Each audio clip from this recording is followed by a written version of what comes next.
Hola, hola, ¿cómo están amigos, amigas de Happy Management Institute que nos acompañan un viernes más desde casa? De hecho, hemos creado una serie de webinars con todos los especialistas, los Master, Happy Manager Master del instituto. Contenido que espero les haya sido de mucho interés. Estamos súper agradecidos y agradecidas todos los que formamos parte del instituto por la acogida que hemos tenido. Se conectan en vivo, se van conectando en vivo y luego nos siguen viendo y siguen compartiendo nuestro material. Y yo creo que con eso nos damos por confirmado que estamos haciendo el trabajo que tanto, por el cual tanto nosotros nos inspiramos, ¿no? Que son ustedes, que son la gente que está del otro lado de la pantalla, también pasándola igual con la misma presión, las mismas cosas que pueden pasar por la cabeza, dado este aislamiento social. Quisimos crear este espacio justamente para eso, ¿no? Para que sea una ventanita de luz, de optimismo, y que con contenido bastante serio podamos seguir hablando de felicidad seriamente. Entonces, bienvenidos a todos, bienvenidas a todos. Es muy importante que sigan nuestro contenido. Este mes de mayo se viene con todo, todavía no termina abril, y de hecho ya les voy a contar quién será nuestra próxima invitada, pero hoy es un día especial, la casa saca mantel blanco, como decimos por aquí, porque tenemos una invitada internacional. Ella es María Ángel Paulini Padrón. Tuve la oportunidad de conocer a María Ángel por redes. El poder del networking es impresionante, y ella me contactó en su minuto por LinkedIn, luego hablamos, tuvimos un webinar cuando ella todavía estaba por esas tierras lejanas, luego se vino para acá, y hoy estamos trabajando juntas. De hecho, María Ángel, además de ser food coach, es también la directora de contenidos de Happy Management, y como siempre les he dicho, es la que está siempre en el back office, detrás de todos estos webinars, y detrás de cada detalle que estamos aquí. Entonces yo soy más que complacida de tenerla hoy conmigo. De verdad, María Ángel, bienvenida. Bueno, esta es tu casa, este es tu espacio, tú hoy día eres, tú misma eres. Entonces, y el título de por sí es realmente positivo. No puedo parar de comer, ¿no? No puedo parar de comer. Y en estas épocas en las que la única puerta que puedes abrir es la del frigider, definitivamente no puedo parar de comer, es una opción. Nada, yo los dejo con María Ángel. Primero quiero hablarles un poco ya está, bueno, ya les comenté un poco del instituto, de qué es lo que hacemos, y pueden seguir viendo, y si se perdieron nuestros webinars, nos pueden seguir viendo todavía en el contenido que está colgado en red. Aquí está María Ángel Paulini. Ella es licenciada en química, tiene un máster en ciencia de los alimentos, es coach organizacional internacional, fundadora de Cocina Segura. Síganla en redes con contenido realmente pro sobre este tema. Es alquimista de profesión y educadora por vocación, hackeando el bienestar y la alimentación a través de ciencia basada en la evidencia. Evidencia pura, el dato que respalda a María Ángel es en realidad el conocimiento de todo lo que he estudiado y lo que sigue averiguando y lo que sigue indagando sobre este tema de la ciencia de los alimentos. No puedo parar de comer y yo tengo que dejar de hablar ya para que ella pueda empezar su disertación. El tema es no puedo parar de comer. Mindful Eating Toolkit es lo que tiene hoy para nosotros. María Ángel, las dejo con ella, y los dejo con ellos a ver qué es el contenido que tiene, lo que he preparado para nosotros. Bienvenida, María Ángel. Gracias, querida Julie. Realmente es un placer poder estar aquí dándole un espacio a la alimentación y a nuestra relación con la comida. Y si quieres, vamos a comenzar. Pasa a la siguiente diapositiva, porque quiero que veamos este espacio de aprendizaje desde dos enfoques interesantes. El primero es aprender y comprender cómo funciona nuestro cuerpo, específicamente nuestro cerebro, ante situaciones amenazantes. Y esto, ¿por qué lo quiero puntualizar? Porque en la medida que nosotros entendamos cómo está reaccionando nuestro cuerpo ante esta situación que puede ser muy amenazadora, tiempos complicados, la amenaza de una pandemia, la posibilidad de contagiarnos, o la posibilidad de que algún familiar se contagie y se enferme, pues nos tiene en vigilia y nos mantiene en una situación de muchísimo estrés. Entonces, en la medida en la que entendemos qué es lo que pasa en nuestro cuerpo, nosotros podemos pasar a esa otra parte que tiene que ver con cómo reprogramar, si esto fuese posible, nuestra respuesta ante estas situaciones y eventualmente parar de comer. Porque es un hecho que muchísimas personas lo reportan en las redes, lo reportan a través de mi correo electrónico, que están en un tiempo muchas veces de ocio en casa, sostenidos con una angustia que nunca antes habían sentido, nunca antes habían experimentado, y el único espacio seguro que encuentran es comer. Y esto tiene que ver con las experiencias de aprendizaje que nosotros hemos ido adquiriendo en la medida. Comer es un evento social, nosotros comemos cuando estamos tristes, también comemos cuando estamos celebrando, y esas son experiencias que nuestro cerebro va guardando. Quienes recuerdan la película Intensamente se podrán dar cuenta de cómo nosotros vamos archivando, incluso en memorias ancestrales, la información que nosotros vamos generando a partir de las experiencias vividas. Entonces, si usted aprendió a que se come para celebrar, que se come cuando se está triste, que se come cuando estamos nerviosos, entonces evidentemente ante la aparición de la emoción, usted lo primero que va a hacer es intentar comer. Pero antes vamos a mirar qué es lo que sucede en nuestro cuerpo. Y para eso te pido, Julie, que pases a la siguiente diapositiva. ¿Cómo reacciona mi cerebro ante una situación amenazante? Cuando una persona se encuentra con cierto tipo de amenazas, y esto quiero enfatizarlo porque esto es muy antiguo, esto es desde que nuestro cerebro es como es. Nuestro comportamiento cambia y la ciencia, que está basada en los hechos y en las evidencias recopiladas, nos indica que sucede porque existen diversos mecanismos de defensa que actúan de distintas maneras. Un estudio realizado por el Wellcome Center de Human Neuroimaging en Estados Unidos y en alianza con el Reino Unido, crearon un juego muy similar al Pac-Man, y aquí evidentemente por la edad me van a encontrar, donde las personas eran perseguidas por un predador digital a través de un laberinto. Y si eran cazados por este predador, entonces recibían un shock eléctrico. Con estos estudios, los investigadores encontraron que a través de la medición de la actividad cerebral de los participantes, a través de estudios como resonancia magnética, la emoción que se instala y que hace reaccionar a las personas cuando se sienten amenazadas. Y esto es muy interesante porque mira cómo se compila un predador digital con sensaciones de miedo en nuestro cerebro. Sin embargo, a medida que este depredador se iba acercando a la víctima, es decir, al muñequito, esta actividad cerebral empezó a desplazarse hacia una región del cerebro que es responsable de comportamientos más primitivos. Si nosotros evaluamos y revisamos la estructura de nuestro cerebro, nosotros vamos a encontrar ese cerebro triuno del que es muy primitiva, el cerebro límbico. Hay un cerebro muchísimo más antiguo que es el reptiliano, y luego está el neocórtex, que está en nuestra parte superior. Esa es la parte, si se quiere, más nueva de la construcción cerebral y que de otras especies. El que nosotros podamos hacer análisis ante ciertas situaciones es lo que nos distingue de otras especies, y eso lo logramos gracias al desarrollo de nuestra corteza cerebral. Sin embargo, con este estudio lo que se confirma es que cuando la amenaza está muy cerca, ya no es el neocórtex el que empieza a funcionar, sino que más bien son esas entidades más primitivas, básicamente el cerebro reptiliano. Y en esa región también se encuentra la amígdala, que es la, vamos a decirlo, la promotora de las emociones, que también actúa como una especie de opioide analgésico natural que de alguna manera nos calma y nos prepara el cuerpo para el dolor. Es decir, el cerebro identifica una situación amenazante.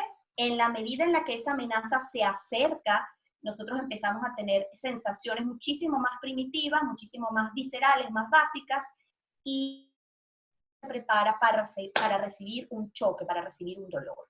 Entonces, si pasamos a la siguiente diapositiva, vamos a ver un diagrama bien interesante, vamos a hacer clic en la primera, donde encontramos la primera reacción ante cierta amenaza o ante cierta situación de amenaza, que es el estrés. Todos hemos escuchado hablar del estrés, de situaciones amenazantes, de situaciones complejas, y ahí se desarrolla un primer mecanismo de acción con la producción de una catecolamina llamada adrenalina. Esa adrenalina también se conoce en los medios como la epinefrina, y su función es incrementar frecuencia cardíaca, contraer vasos sanguíneos, dilatar las vías aéreas y participa en reacciones de lucha y huida de nuestro sistema nervioso. Actúa sobre el sistema cardiovascular y mantiene al cuerpo en alerta para situaciones emocionalmente muy fuertes. Después que el se sostiene por un tiempo, el cerebro dice, mira, ya no podemos sostenerlo de esta manera, vamos a pasar a un segundo ciclo. Y ese segundo ciclo, vamos a hacer clic al siguiente mecanismo de defensa, es el miedo. Aquí quiero puntualizar algo que es bien interesante, y es que en muchas ocasiones y ante cierto tipo de amenazas, el miedo puede ser la primera forma de defensa o el primer mecanismo de defensa. Es decir, nos saltamos el estrés y comenzamos inmediatamente a atarnos con el miedo. En ese segundo mecanismo de defensa, las investigaciones desarrolladas por el Wellcome Center sugieren que ocurren dos cosas. La primera, que se suprime la producción de la adrenalina, que es la hormona que se generó en el paso anterior. Y en segunda instancia se comienza a generar otra catecolamina llamada cortisol, que muy seguramente han escuchado hablar de ella.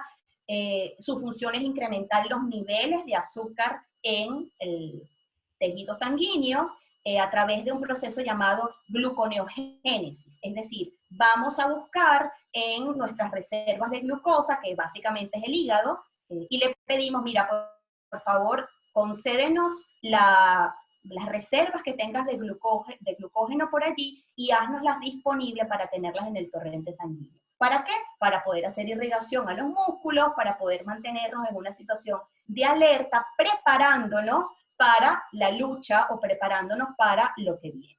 En ese stage o en ese proceso se suprime el sistema de cortisol, que ocurre de igual manera cuando nosotros nos levantamos en la mañana y estamos en ayuno, o algún tipo de relación causal entre la sensación de miedo o la emoción del miedo y nuestras ganas de comer.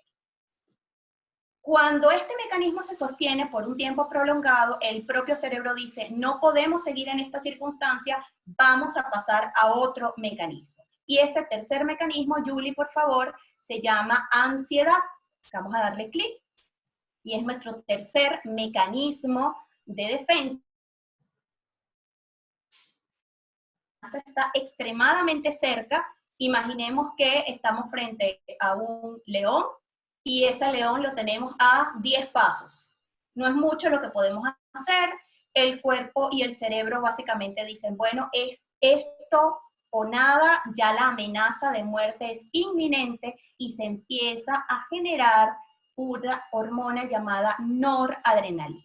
Esa noradrenalina tiene la función de incrementar una vez más la frecuencia, desencadenando más liberación de glucosa. De nuevo, para alimentar el tejido muscular y prepararnos para la lucha. Es decir, esto aquí es todo o nada.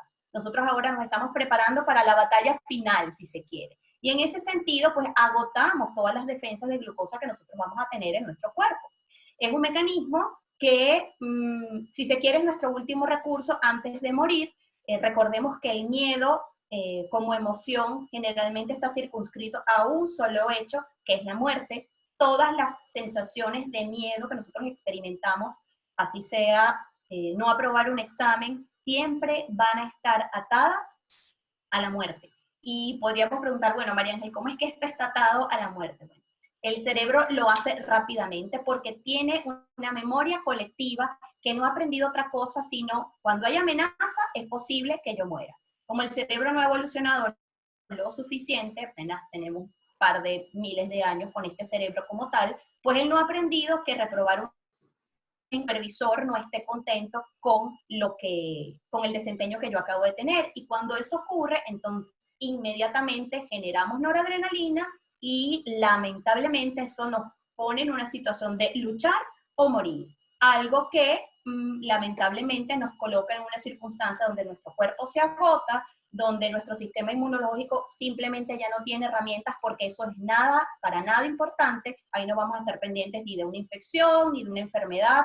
Aquí esto es todo o nada. Esto se acabó y simplemente así estamos. Entonces, así funciona nuestro cerebro cuando nosotros estamos en presencia de una amenaza.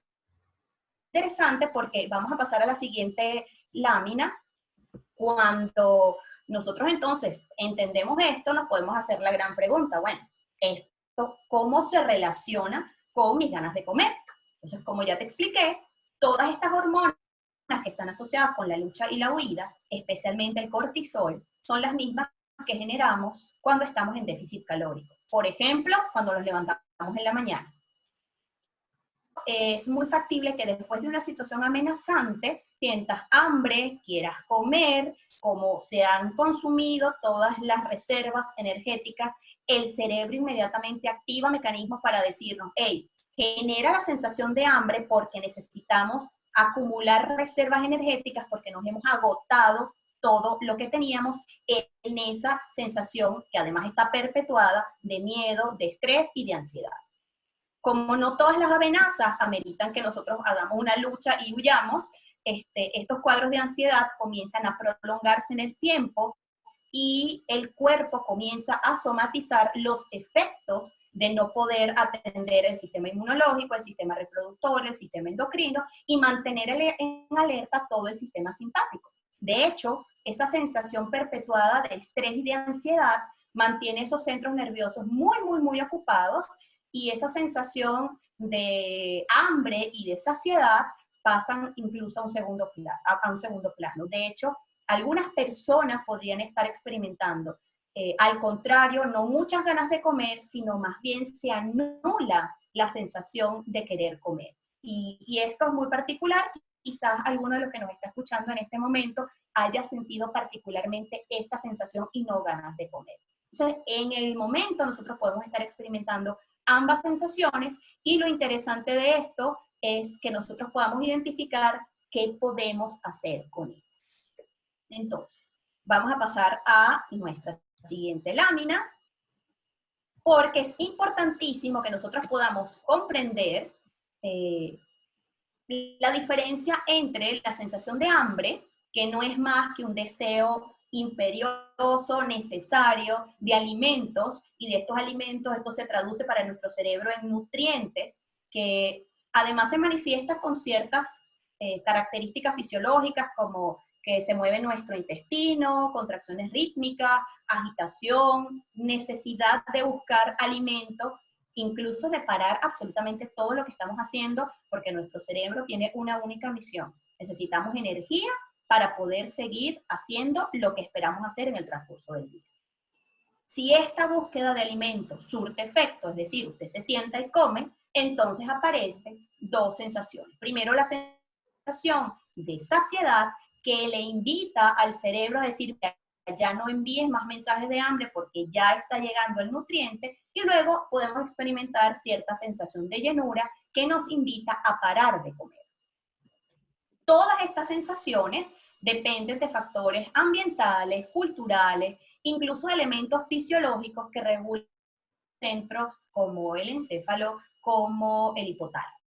En el hipotálamo, que es una parte esencial de nuestro cerebro en estos mecanismos, se reciben señales nerviosas de todo tipo. Por ejemplo, información que nos indica que se llenó el estómago, información que los nutrientes están llegando al torrente sanguíneo, información de las hormonas, por ejemplo, la grelina que se genera para decirnos ya, no comamos más, hormonas que se liberan en el tejido adiposo para decir, mira, ya tenemos suficientes reservas, guarda, y señales a través de los impulsos de nuestros 5 sentidos.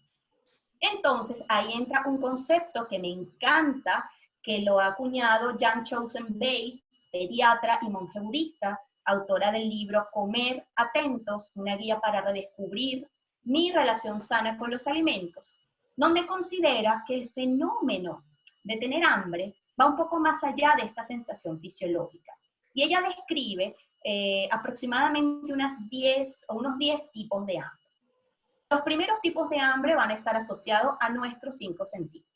Nosotros podemos experimentar hambre visual, por ejemplo, en aquellos casos cuando nuestras mamás nos decían, estás comiendo por los ojos, te serviste más de lo que necesitabas porque te pareció algo apetitoso la comida que estaba allí. Entonces, nuestros ojos reciben el estímulo de que algo está cerca, que se ve bonito, que se ve agradable, que rápidamente nos rememora algún recuerdo grato de nuestra relación con la comida, y entonces comenzamos a tener sensación de hambre.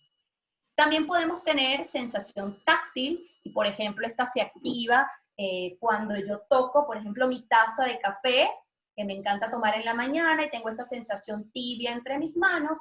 Esa es una sensación que se activa, y entonces a mí me da el impulso para querer comer. Para otras personas puede ser simplemente la necesidad de comer con las manos, que para algunas personas, específicamente a los niños, se desarrolla porque es como el primer mecanismo que tienen para entrar en contacto con la comida y aprender a relacionarse con ella. Así que es súper importante que si tienen niños pequeños, les permitan acercarse a través de sus manos a los alimentos, porque esto desarrolla memoria gustativa que más adelante va a ser muy beneficiosa a la hora de identificar las hambres que estamos sintiendo. Un tercer tipo de hambre es el hambre olfativa, que puede surgir, por ejemplo, cuando estamos preparando el café y sentimos ese aroma delicioso del café, o por ejemplo, cuando pasamos por una panadería y sentimos el aroma del pan recién hecho y nos provoca comer ese pan recién hecho. Luego tenemos hambre bucal, que es esa hambre que se siente en la boca por sabores que nos recuerdan ese estímulo que nosotros estamos esperando sentir o esperando vivir cuando nos colocamos un alimento en la boca. Y por último, y no por eso menos importante, está el hambre auditiva, que es esa hambre que nosotros experimentamos cuando escuchamos a alguien comer. Por ejemplo, si tú escuchas a alguien comiendo quizás papas fritas y escuchas el crunch de la comida, o a veces tienes la sensación de, ay, me provoca algo crujiente, es porque estamos esperando, nuestra sensación auditiva está esperando ser estimulada a través de un estímulo auditivo, y no necesariamente tiene que ser porque lo comamos. Luego de estos 5 que son bastante intuitivos, vamos a empezar a descubrir otros tipos de hambre que están reportados en la literatura, que tienen que ver con, por ejemplo, el hambre estomacal, que es un hambre que se siente en la boca del estómago, que se sacia por volumen, es decir, se sacia cuando empezamos a comer y empezamos a sentir la sensación de llenura. El hambre que también, hambre celular o hambre corporal, que es la que nosotros asociamos con esa sensación natural de ingerir nutrientes, es decir, tenemos hambre porque nuestro cerebro nos indica que las reservas de energía están muy bajitas y que necesitamos ingerir. Y de hecho hay muchísimos reportes asociados con este asunto que indican que cuando tenemos ganas de comer o cuando tenemos hambre de ciertos y determinados productos, que por ejemplo se caracterizan por ser fuentes ricas de ciertos y determinados nutrientes, entonces es porque el cuerpo nos está dando un aviso de que necesitamos ese nutriente. Por ejemplo, queremos comer frutas, una naranja, mandarina, y en algunas condiciones eso puede ser un indicativo de necesitar vitamina C. Otro tipo de hambre que podemos tener, y aquí empiezan estas hambres que son un poquito más complejas de entender y que quizás no has descubierto en este momento, es por ejemplo el hambre mental, esa que puede ocurrir cuando empezamos a hacer listas de lo que debemos y de lo que no debemos comer. Por ejemplo, he escuchado a muchas personas que como estamos en aislamiento social, entonces es un buen momento para comer más saludable. Entonces nuestra hambre mental, oye, tengo que empezar a comer más saludable, o al contrario, estoy comiendo demasiado, no debería estar comiendo este tipo de productos porque esto no me sienta bien o porque esto no es saludable. Eso es hambre mental. Y muchas veces la satisfacción de este tipo de hambre pasa por creencias asociadas con, por ejemplo, atribuirle propiedades a ciertos y determinados alimentos. Es decir, voy a comer frutas porque tienen vitamina C y yo leí en alguna parte que la vitamina C me ayuda a prevenir el contagio. Ojo con esto, que no es cierto, pero esa es una creencia muy anclada en el acervo cultural. Las abuelitas nos decían que había que tomar limón y jugo de naranja para prevenir los resfriados. Es muy poquito lo que puede prevenir porque la dosis que se necesita para prevenirlas es muy alta y no la podemos consumir cuando nos comemos un par de naranjas.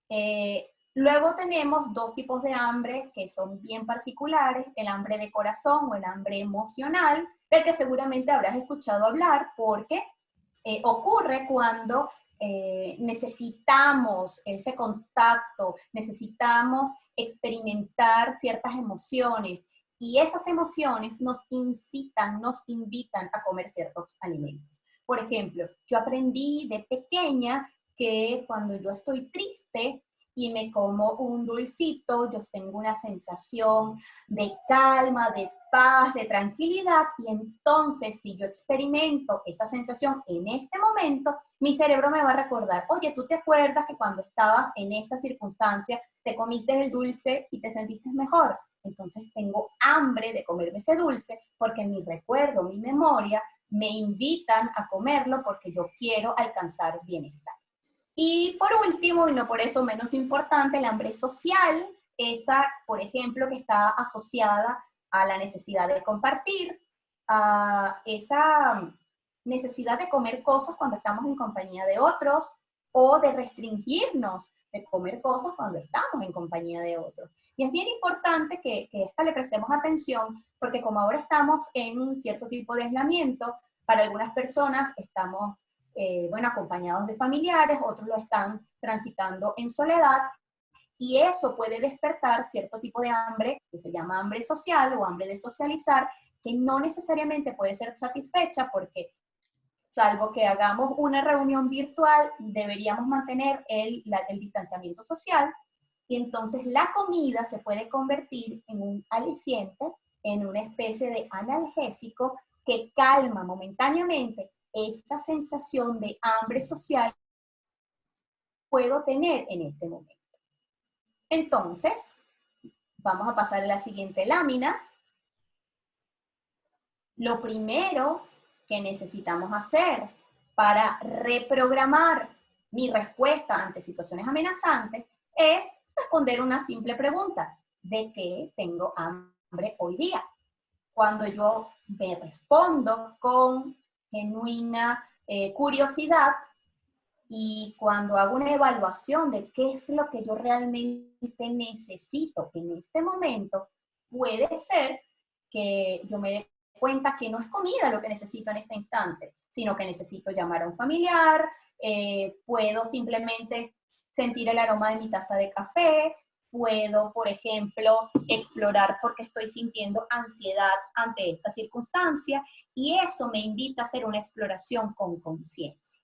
Y aquí es donde yo introduzco esta segunda fase, porque ahora que entendemos que la sensación de querer comer es natural, es normal dentro de esta situación amenazante en la que estamos, la única forma en la que nosotros podemos gestionar de una manera más amable, más comprensiva, más compasiva con nosotros mismos, es hacer acto consciente de la sensación o del hambre que tenemos en este momento.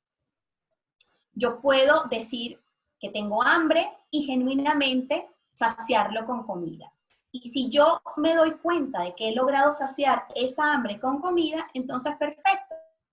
Pero ¿qué pasa cuando yo tengo esa sensación de hambre, como algo y luego me doy cuenta, transcurrido un par de minutos, quizás un par de horas, que vuelvo a tener hambre? Entonces ahí de nuevo vale la pena preguntarse, ¿era hambre de comer, era hambre estomacal, hambre celular lo que yo tenía anteriormente, o era una necesidad de otra cosa? Entonces puedo pasar genuinamente a explorar, bueno, de qué otro tipo de hambre estoy necesitada en este momento. Aquí la intención es no anular las sensaciones que estás experimentando, para nada. Más bien la idea es reconectarte con tus sensaciones corporales. Yo aquí quiero ser bien enfática, esto no se trata de tener fuerza de voluntad, de querer hacerlo, de un sacrificio. Esto es entendernos como seres humanos, entender la forma en la que nuestro cuerpo responde ante ciertas amenazas, pero haciendo acto consciente, es decir, llamando a nuestro neocórtex para que pueda analizar la situación, entonces encontrar una forma más conciliadora, más saludable, y que me haga sentir en paz frente a la necesidad, al hambre que yo estoy experimentando en ese momento. Esto básicamente es apagar mi piloto automático, que cada vez que yo tenía esa sensación de querer comer algo, yo rápidamente iba a la alacena o al refrigerador, abría y me comía algo. Aquí es básicamente cuando tengo esa sensación, hacer un stop y preguntarme con genuina curiosidad de que tengo hambre en este momento.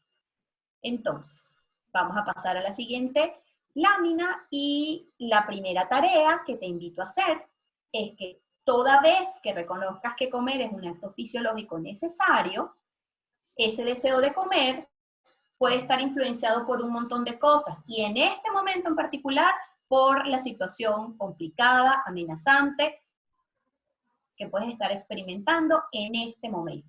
Es decir, fisiológicas, sino por sensaciones y emociones.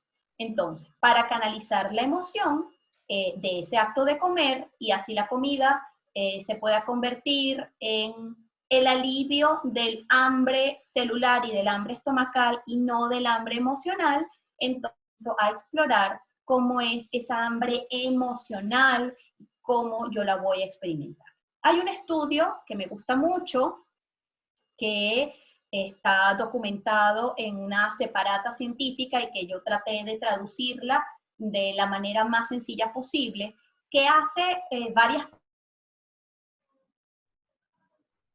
o estas afirmaciones, mejor dicho, nos llevan a reconocer si nosotros estamos viviendo esa sensación en este momento. Si eso es así, y entonces voy a detallarlas rápidamente. Por ejemplo, me siento fuera de control y en presencia de comida deliciosa, o cuando empiezo a comer pareciera que no puedo parar, es difícil para mí dejar la comida en el plato. Cuando se trata de comida, no tengo fuerza de voluntad, me siento tan hambriento, tan hambrienta que no puedo controlarme, no puedo saciarme con facilidad, continuamente tengo pensamientos de preocupación sobre lo que voy a comer, sobre lo que no voy a comer, lo que debo comer o lo que sí. Hay algunos días en los que no puedo pensar en otra cosa que no sea comida. Y finalmente, está en mí. Si estas afirmaciones tienen sentido para ti, entonces quizás estás experimentando hambre emocional y la respuesta no está en sentarte a comer, sino en explorar por qué estás experimentando esta sensación. Vamos a pasar a la siguiente diapositiva y mi primer ejercicio para explorar cuando te sientas con este tipo de hambre es, por ejemplo, tener a la mano agua fresca, es decir, en la medida en la que tú descubres que tienes hambre emocional, entonces recurrir a, por ejemplo, tomar agua. Tomar agua tiende a ser una muy buena alternativa porque si hay hambre estomacal, la sensación de llenura del agua nos puede hacer pensar en otras circunstancias. Por ejemplo, podrías distraer la antiestrés. Conectar con tu respiración es una forma maravillosa de llevar a tu mente al momento presente y evitar la angustia por lo que va a pasar o el recuerdo por lo que ya pasó. Salir a dar un paseo, y esto no necesariamente representa desobedecer la orden de aislamiento social, puedes salir de tu habitación, puedes salir a la sala, dar una caminata, o incluso si estás confinado a una habitación, entonces párate, estira y explora cuáles son las sensaciones que estás experimentando en ese momento, más allá de esa necesidad de querer comer lo que tengas enfrente. Escuchar música, y música relajante, música que te transporte a otras emociones, a evocar sensaciones y eventos placenteros, puede ser otra manera de distraer la mente. Dibujar, pintar, también puede ser otra alternativa. Llamar a alguien, es importantísimo que si tú tienes la necesidad en este momento de compartir cómo te estás sintiendo en este instante, pues es importante que puedas mirar si puedes hablar con otra persona y compartir cómo te sientes en este momento. Y finalmente, escribir en un diario o escribir en un papel cómo te estás sintiendo en este momento. Poner tus pensamientos afuera no solamente te hace invertir tiempo, sino que además te permite mirar de una manera, vamos a decirlo, con cabeza más fría, qué es lo que está pasando contigo en este momento y te puede hacer tomar mejores decisiones que no sean necesariamente ir al refrigerador a comer algo. La siguiente lámina, por favor.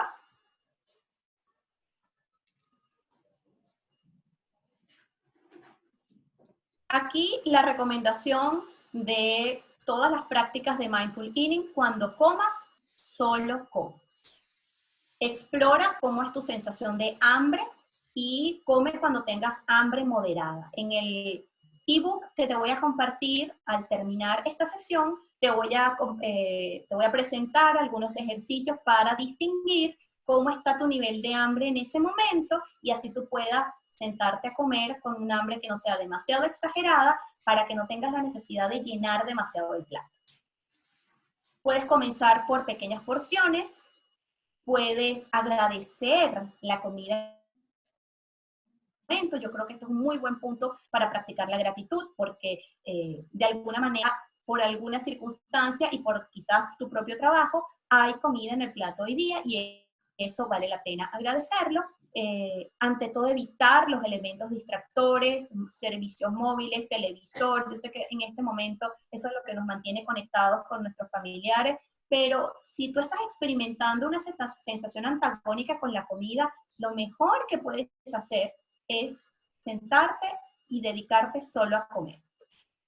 Toma bocados pequeños, mastícalos lo suficiente, disfruta las sensaciones en boca, los olores, cómo se ve el plato. Ahora que muchos están experimentando lo que es cocinar y preparar su propia comida, ese puede ser un momento de catarsis espectacular para explorar qué tipo de hambre tienes y saciarlas con lo que necesitas. Y finalmente, cuando termines de comer, minutos para que conectes con la sensación de saciedad. Uno de los grandes problemas de esta generación atada a la necesidad de hacer y hacer y hacer es que olvidamos sensaciones corporales tan simples como la saciedad. Básicamente porque algunos aprendimos a que la hora de terminar de comer o el terminar de comer es cuando el plato se vacía y no cuando me siento completamente lleno o llena, y vamos anulando ese impulso que nos da el estómago y que le dice al cerebro para de comer. Entonces lo mejor que podemos hacer es comer con calma y esperar que la sensación de saciedad llegue al cerebro, y así nosotros vamos a empezar a experimentar cómo esa hambre celular, esa hambre estomacal comienza a bajar. Si por alguna razón yo sigo experimentando ansiedad, necesidad de masticar, de comer algo, entonces muy seguramente necesitamos volver a las preguntas que hice hace un rato, a las afirmaciones del estudio, para explorar qué otro tipo de hambre tienes en este momento. Para finalizar, solo quiero cerrar y te pido, Julie, que pasemos a la última lámina de este espacio, que la práctica de la alimentación con atención plena o el mindful eating nos ayuda a liberarnos de patrones que hemos aprendido desde la niñez en torno a la relación emocional que tenemos con la comida.